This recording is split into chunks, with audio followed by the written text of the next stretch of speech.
I've had a bit of a conversation going with a couple of friends of mine, and perhaps more so an inner dialogue with me, myself, and I recently about the pressure of purpose and what even is purpose and what drives us, what drives that sense of purpose. And really, I would say at the root of all of this is what is our inner happiness or satisfaction or maybe lack thereof. So there's a lot to unpack with this topic. So yeah, let's talk about the pressure of purpose.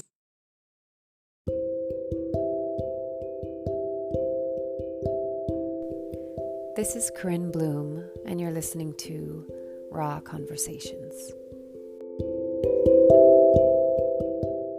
I was having a conversation, a message exchange with a friend of mine, and we've talked about this before, where I don't know if you've had this experience, but I wish I had never been told that I was special or that I would do great things or that I was fated to do such great things. And this is from a very young age. First, it was as a ballet dancer, and then when I moved into choreography and acting, and there was always, a tremendous amount of support from people in my life, which on one hand, I'm very grateful for. And on the other hand, there is naturally a kind of expectation that comes through that. One that is imposed by others, but also a self-imposed expectation that we should be doing great things. And it seems weird to say that. I wish I had never been told that I was special because, on one, probably most people are going, well, God, you're so lucky if you're told that you're special or talented or that you would, be super successful or be famous or be this and that and the other. But it's there's a shadow side to it. And I've been thinking about this. It's like, well, what is our motivation to be purposeful in life and for that purpose to be regarded by the many, to be witnessed by the many? I mean, when I was 15, 16 years old, I was told I was going to affect the masses. That's a heavy one to carry. That is a big weight.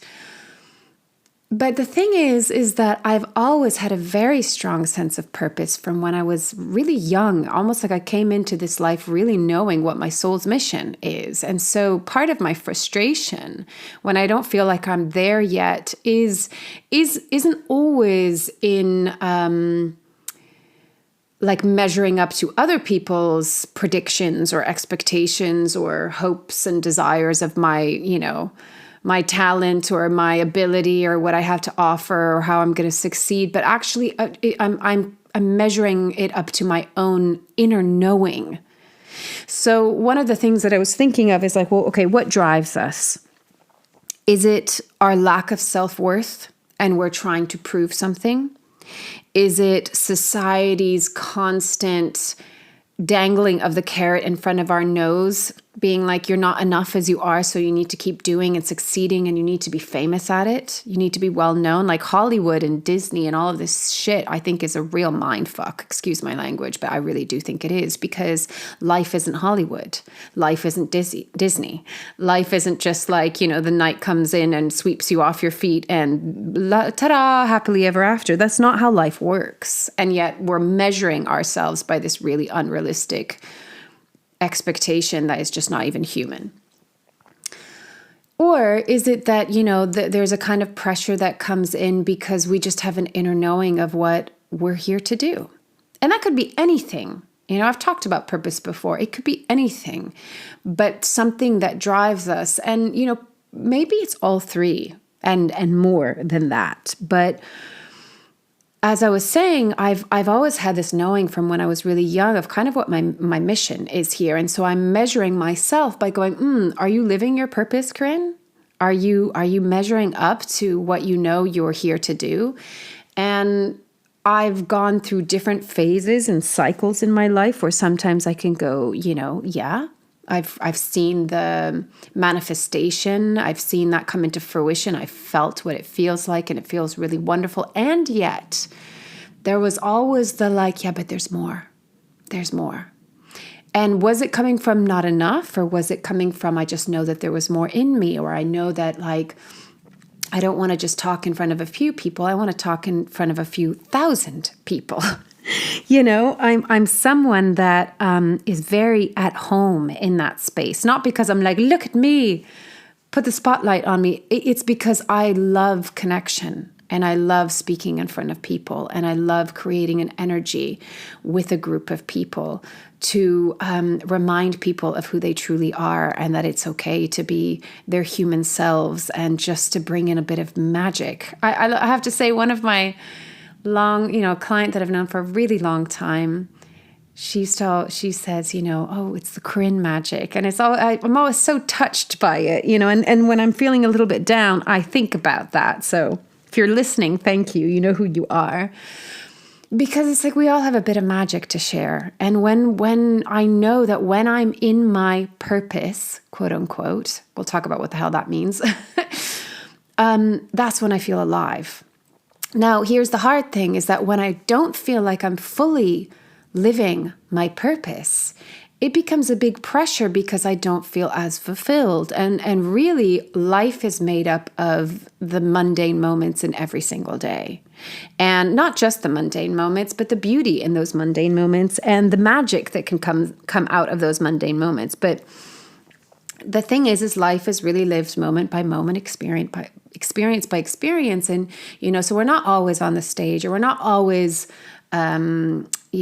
finishing some great project, or we're not, it's not always these great highs, right? Some of it is very kind of just, mundane and ordinary and not very exciting and nothing to report home about, and yet those moments, because they make up our life the most, they need to matter. They need to have meaning. They need to also be fulfilling, so that we're not constantly going, well, I will only be happy when the book is published, when the film is produced, when I make that amount of money, when I have that house, when I have that number of kids, when I have that car, when it's the when in the future. And again, I will go back to, the story that we're kind of, the Hollywood story that we're sold is one that is a little bit like that. You'll be happy when you have, X amount of followers or X amount of money. And if you do any research, millionaires, it's not enough now. They need to be multimillionaires, and then multimillionaires need to be billionaires, and then billionaires need to be multi-billionaires. And so it is this never, ever enough. Like we would never get there. So that's one thing to contend with, right? It's the not enough culture, and it's the culture that says you haven't made it until you've made it really big. But then if I strip it back to, okay, this is just me and myself. This is me and my soul talking. And this is me and my soul's mission. I do feel a pressure. I feel a pressure.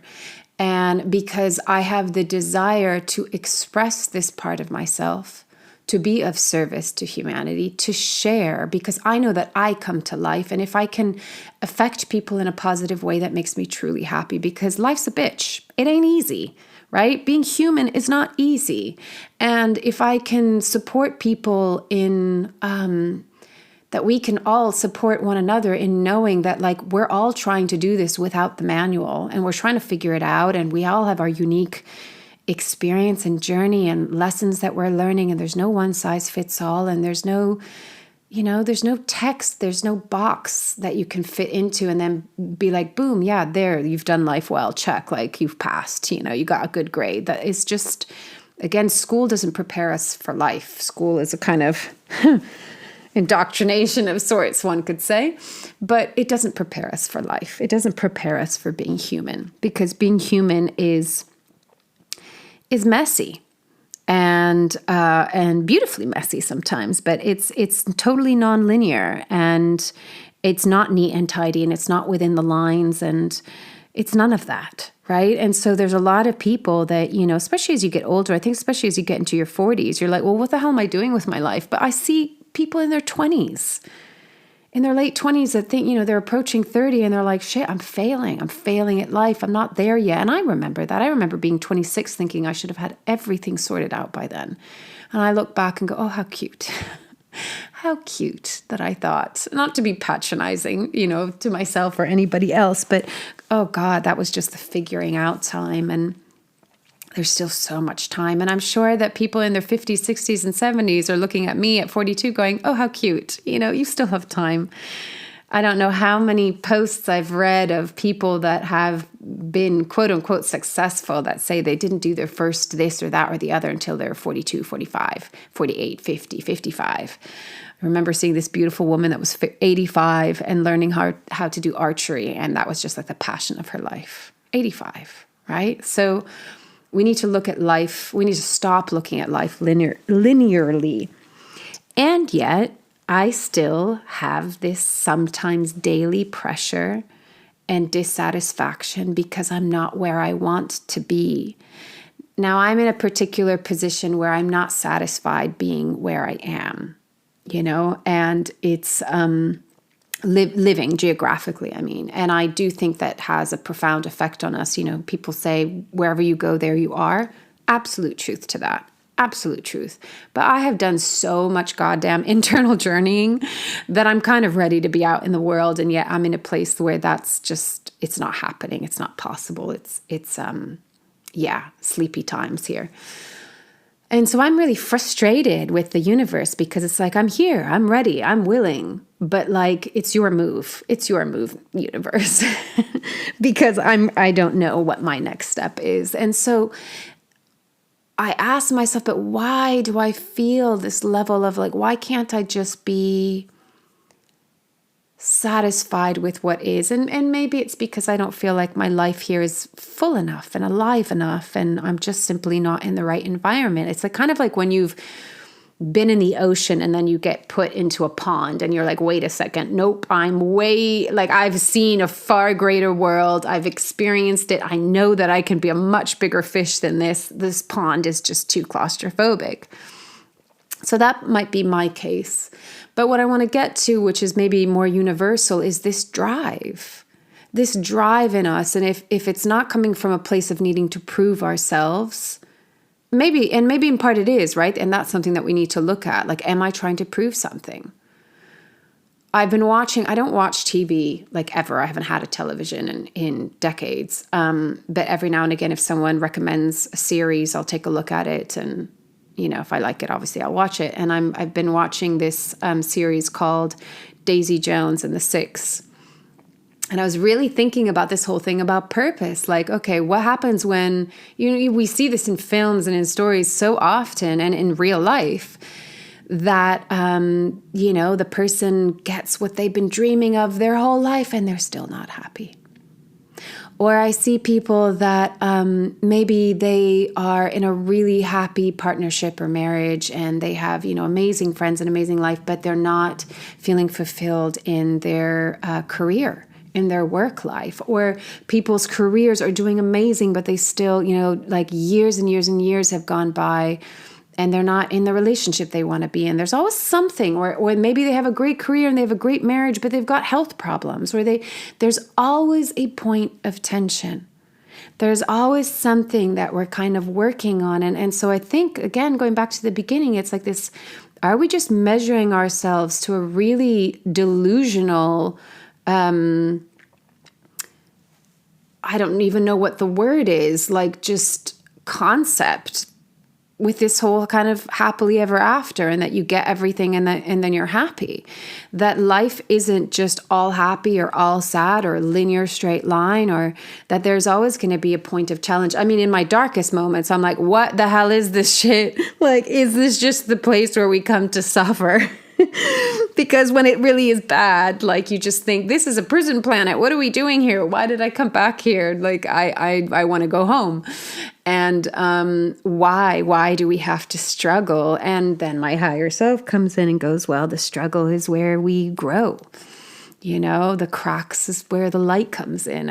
I don't know who was the original, maybe Leonard Cohen, that said that. And that is the beauty, like through, as I've shared before, through the suffering, through the challenge is how we grow and expand and get to know ourselves. And, as annoying as it might be to hear, like, there's always something to learn from this experience. There is always a lesson, not in like the universe is testing you. Have you passed this lesson? No, I'm sorry. It's not that. It's what have I come here to learn? How do I want to grow? Because we do grow through learning. We just do. And I think that's what intrigues the soul to come back here, even though I'm having a good conversation with my soul going like, I don't know, I think I want to take a holiday next round. Indefinite holiday out of office. Please do not disturb. But, we come here for, at the very least, to have an experience. And I think we all want that experience to be meaningful, right? And so maybe this is what drives our purpose or our passion or whatever it is, because we want to create meaning here. And there's also something about, this came up in the show. It's like, well, you could just do whatever you love doing and just do it for yourself or do it for a few others. But, obviously this is having to do with being a singer and, singers want to perform. And so this one character was like, yeah, but why would you just keep it to yourself? Don't you want to share it? It's to be shared. Like art is to be shared. It's to be put out into the world for people. And again, I think that creates this amazing point of connection. I love that about performing, whether it was dancing or singing or acting or, creating a piece of choreography, or when I'm leading a workshop, or, even in an odd way doing this, because if people are listening, there is an energetic connectivity that is happening. And that I think is really so beautiful and probably really inspiring for the soul, because again, my belief system, but back home, like we are naturally interconnected. We are interconnected here, but we just have been taught to forget that and to fragment ourselves and believe that we're separate, right? Like that's the biggest spiritual, I won't say spiritual, but that's the biggest misconception of existence, is that we're disconnected. So of course we crave connection. And there is no better way of connecting of when you have people that are, it's an energetic thing. You are connecting through a resonance and an energy. And that's what happens either through a song or through a film or through a story or through a talk or through a piece of art or a dinner or a picnic or it's when people come together and create something. Not just the art of what is being created, but the energy of what is being created when people come together. And I think deep down, this is what drives us. What drives our purpose is to bring meaning into our existence. And so when there isn't meaning in our existence, I don't know about you, but it's fucking depressing. It's really sad. Because I know now, I've had enough life experience to know when I'm in that state where I feel connected and alive and where life is meaningful. What I'm doing is meaningful. When I have sessions, I totally feel like that. When I'm working with clients, I totally feel like that. When I'm doing these podcasts, it taps me into that and I love it. I don't know who's listening on the other side, but thanks for listening. But I can feel that. Or when I'm writing, or I haven't danced in a long time, but when I used to dance, or when I sing, or when I'm, spending time with a group of people that I really value the conversation. And so the opposite of that is like, if I'm with a group of people where I don't resonate and I'm not having the depth of conversation that I really want, it's not on the level of expansion that I would like, or, if you're doing something or being somewhere where there just isn't that meaning, it's like, oh, why am I here? Why? And for some people, that might not be such a big question. Maybe some people are really happy kind of going through their day in and out and doing the same thing. And there's a certain routine in that, and there's a enoughness in that. And then there's some of us that like, God, we can't get to the bottom of the sea. Like there just keeps on, being more and more and more and more and more depth. It's like they still haven't explored the entire sea, right? It's endless. It's infinite. Just as the universe, they still haven't explored everything in space, right? There continues to be more. I believe our beings are like that. And some of us are just like willing to go way, way down And sometimes it's like, that's really cool and magical and interesting. And other times you just kind of want to land somewhere. You're like, oh, can I just surf here for a little while and really enjoy it? So this pressure of purpose, how can we take away that pressure? I don't have the answer. I wish I did. All I can say is that if you feel it, you're not alone. If it makes you sad, you're not alone. And also, I guess what I would always return to if there's that feeling of pressure is firstly just really inquiring, where is this pressure coming from? Is it my soul's purpose? Is it society? Is it my lack of self-worth? Am I trying to prove something to, my parents, my peers, myself, society? Always questioning the intention behind our actions. I've said this before. It's less about the action and it's more about what motivates that action is that we need to pay attention to. So I think we can filter through that, right? Like if you're really looking for some kind of external validation, that might be a great invitation to come back and go, okay, what part of me doesn't feel worthy enough as I am? And how do I attend to that with loving attention so that my driving force isn't about being validated or to prove anything, but it's just a pure excitement of just the sheer expression of what brings me joy or what I know I'm good at and I want to offer humanity, or what really inspires me. And so I want to create that and share that, because why not? Like, right, we're here to have an experience, and why not enjoy that experience? And I think part of this journey is that we're just going to have moments of suffering and struggle. And I think we need to get out of that being something wrong or bad and knowing that that's all grist for the mill. But just also equally taking off this pressure that we have to be something that is so much better than who we are, or that we have to do it on this massive scale. I mean, I do feel from a soul's mission level, I do feel like I'm here to do big work. But I'm also trying to just be really grateful for when a client says that I've changed their life or I've been a part. I can't say I've changed their life. That's too big of a responsibility. I've been a part of helping them change their life. That is such a freaking honor. Like, really, I'm so humbled by that. That is such an honor. So there's a part of me that's like, can I just bask in the enoughness of that? I think when I feel like it's not enough, I think it's more because I know what I'm capable of. And I can envision so clearly. I can see it. I can feel it, how the life that I want to be living and creating. And, if you know anything about Joe Dispenza, he'd be like, yeah, create it. You get to create it. So I'm frustrated with the universe and myself being like, I'm in a place where I can't create it. And yet I'm not clear with what the next step is. So it's this balance. It's this dance of the basking in the beauty of the enoughness of what is here. And then also really supporting that passion of the part of us that knows that there's more that we want to experience. And I think it's a dance.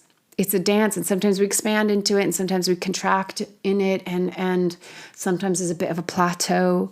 And like I said, I don't have an answer for it, but I think all we're ever asked to do with any kind of experience is just to be with it, with presence and with love, and to listen. And so that the pressure is not so much, it does, if we can transform the pressure that creates this angst or frustration or even depression sometimes to this listening process, this fine attunement almost of how can I be most true to this?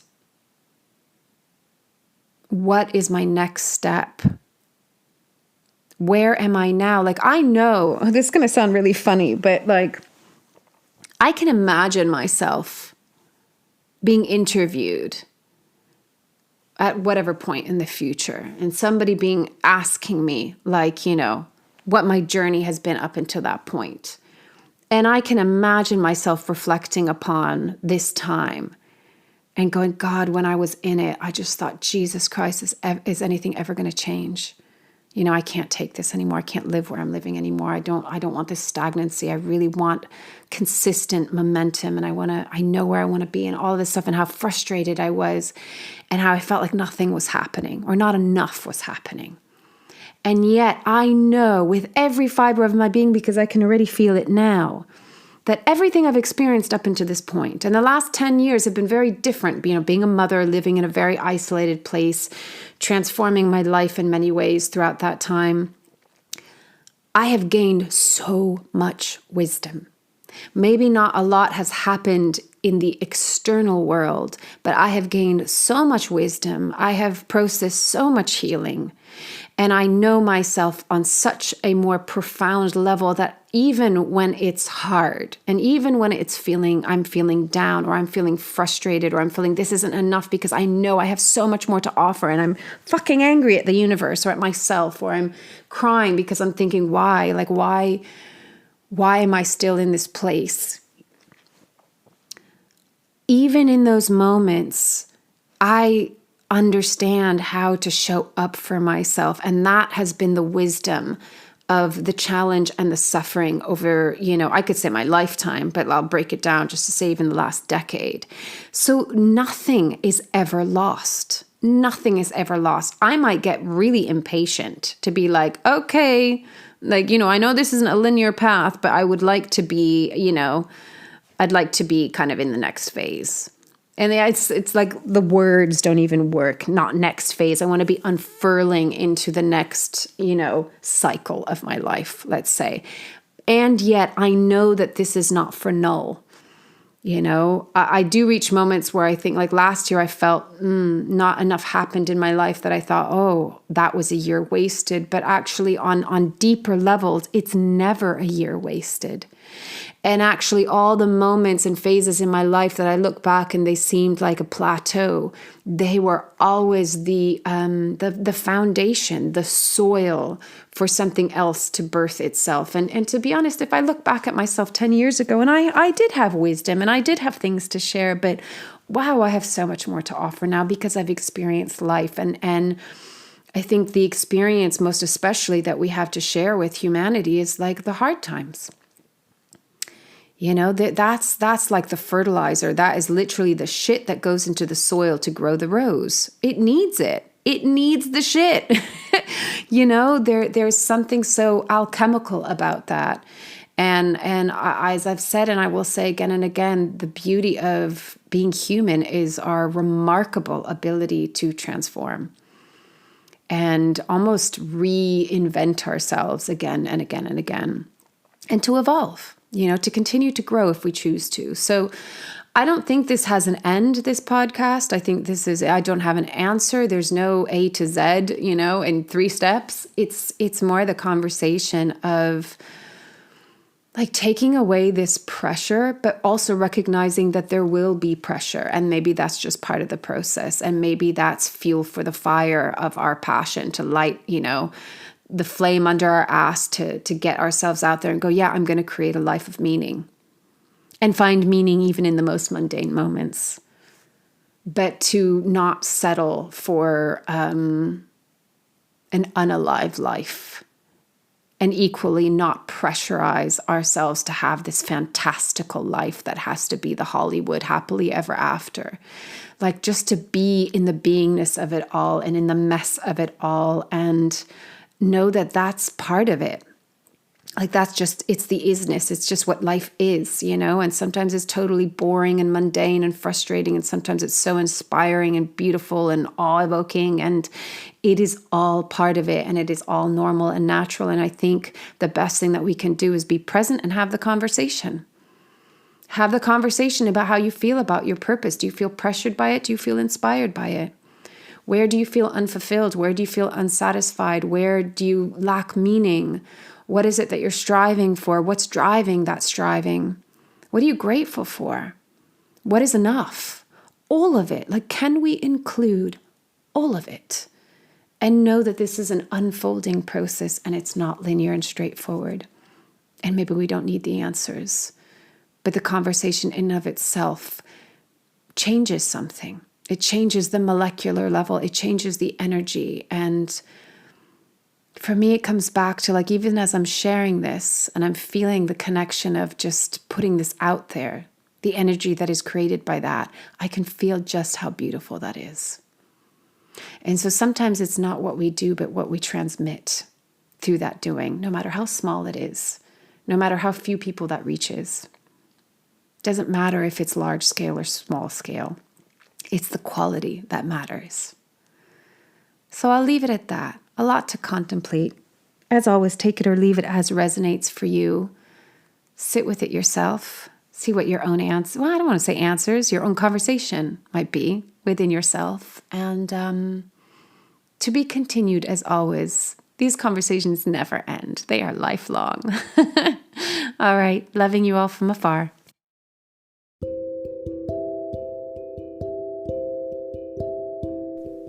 You've been listening to Raw Conversations with Corinne Bloom. Thanks so much for showing up, listening in, and being a part of the conversation with me.